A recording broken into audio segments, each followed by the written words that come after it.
This guy can turn any car into a remote-controlled vehicle. This is Bjorn Harms.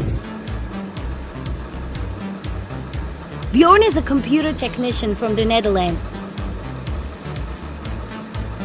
But in his free time, Bjorn leaves the computer behind and instead makes these incredible remote-controlled cars. I actually got the idea of modifying cars to remote control after I watched Back to the Future when I was a little kid.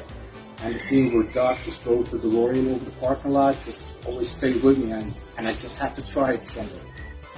Bjorn created a system that allowed him to control each individual part of the car.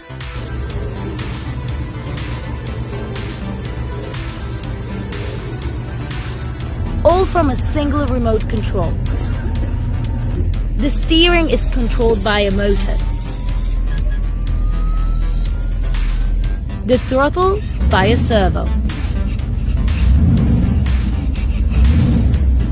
And the gears hidden by a three-way switch hidden in the glove box.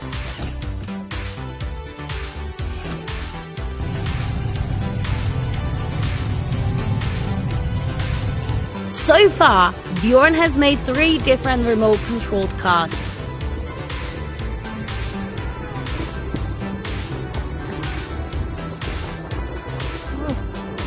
A 1982 Trans Am,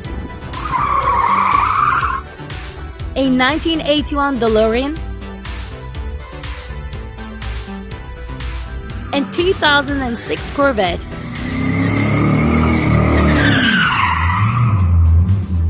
So my favorite car I ever modified with remote control was actually my 2006 Corvette. It was a special project to me because it was also the first ever car that I ever tried this remote control unit on.